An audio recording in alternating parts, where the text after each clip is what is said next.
Hello everyone, a very warm welcome to my YouTube channel Biovisit. आज हम prokaryotic cell के बारे में डिस्कस करने वाले हैं।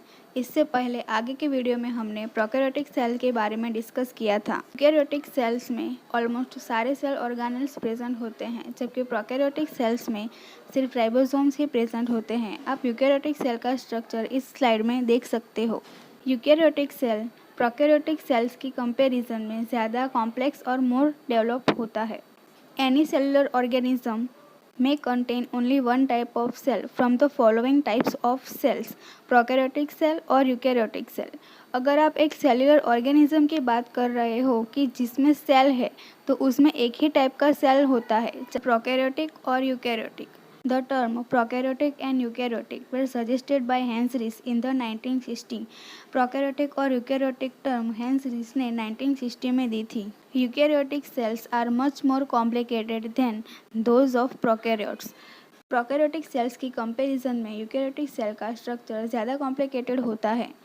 आप इस स्लाइड में यूकैरियोटिक सेल का स्ट्रक्चर देख सकते हो। प्रोकैरियोटिक सेल्स में सिर्फ राइबोसोम्स ही प्रेजेंट होते हैं, जबकि यूकैरियोटिक सेल्स में ऑलमोस्ट सब सेल ऑर्गेनेल्स प्रेजेंट होते हैं। They are essentially two envelope system and they are very much larger than prokaryotic cells. यहाँ टू एनवेलोप का मतलब है कि न्यूक्लियस में दो एनवेलोप होते हैं, outer nuclear envelope and inner nuclear envelope. ऐसे ही माइटोकॉन्ड्रिया में भी दो मेम्ब्रेन होते हैं, inner membrane and outer membrane. ऐसे ही यूकैरियोटिक सेल के सब ऑर्गेनेल्स डबल मेम्ब्रेन स्ट्रक्चर है। Eukaryotic cells are of two types, plant cell and animal cell. Eukaryotic cells दो टाइप के होते हैं, plant cell and animal cell. यहाँ पर आप प्लांट सेल का स्ट्रक्चर देख सकते हो और ये एनिमल सेल का स्ट्रक्चर है।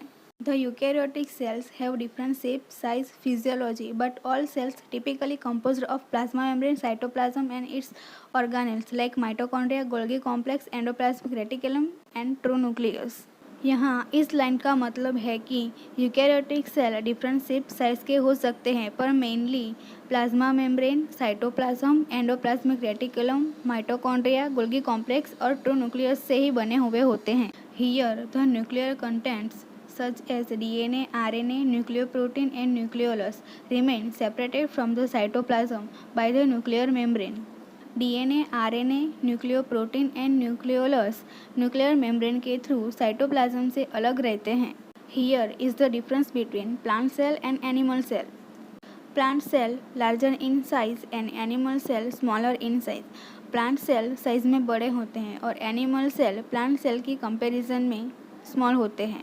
Plant cell cannot change its shape and animal cell can change its shape। Plant cell में सेल वॉल प्रेजेंट होती हैं और एनिमल सेल में सेल वॉल एब्सेंट होती है।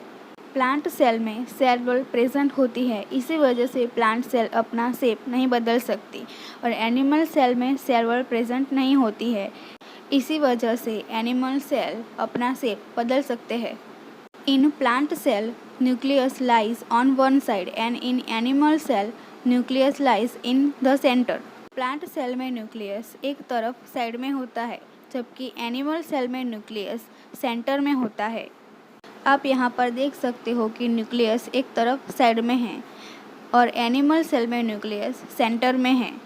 In plant cell plastids are present and in animal cell plastids are absent. Plant cells में plastids present होते हैं क्योंकि फोटोसिंथेसिस के लिए प्लास्टिड्स जरूरी है। प्लास्टिड्स में क्रोमोप्लास्ट, क्लोरोप्लास्ट, ल्यूकोप्लास्ट ये सब आते हैं। यहाँ पर आप प्लास्टिड्स देख सकते हैं। In plant cell large central vacuole are present and in animal cell small central vacuole are present. Plant cell में लार्ज सेंट्रल वैक्यूल प्रेजेंट होते हैं और एनिमल सेल में स्मॉल वैक्यूल्स प्रेजेंट होते हैं। प्लांट सेल्स में माइटोकॉन्ड्रिया लेस होते हैं, जबकि एनिमल सेल में माइटोकॉन्ड्रिया ज़्यादा अमाउंट में होते हैं, क्योंकि प्लांट सेल को एनर्जी की ज़्यादा ज़रूरत नहीं होती है और एनिमल सेल को एनर्जी की ज़्यादा ज़रूरत होती है। In plant cell centrioles are usually absent and in animal cell centrioles are present. Centrioles microtubules के बने हुए होते हैं और सेंट्रियोल्स सेल डिवीज़न के टाइम पर ही एक्टिव होते हैं। In plant cell lysosomes are rare and in animal cell lysosomes are present. In plant cell, reserve food material is starch and in animal cell, reserve food material is in plant cell, cytokinesin occur by cell plate method and in animal cell, cytokinesin occur by constriction। यहाँ पर आप देख सकते हो cytokinesis की definition हम यूँ कर सकते हैं कि cytokinesis is the process of cell division which divides the cytoplasm of parental cell into two daughter cell. Plant cell can synthesize all amino acid and animal cell can not synthesize all amino acids. Plant cell सब amino acids synthesize कर सकते हैं जबकि animal cell सिर्फ 20 types के ही amino acid synthesise कर सकते हैं। In plant cell, spindle formation is anastral and in animal cell, spindle formation is amphiastral। आप यहाँ पर इस स्लाइड में देख सकते हो amphiastral and anastral। I think कि मैंने यूकेरियोटिक सेल्स के बारे में सब पॉइंट्स कवर कर लिए हैं। अगर आपको इस टॉपिक से रिलेटेड कोई डाउट हो तो आप कमेंट सेक्शन में पूछ सकते हो।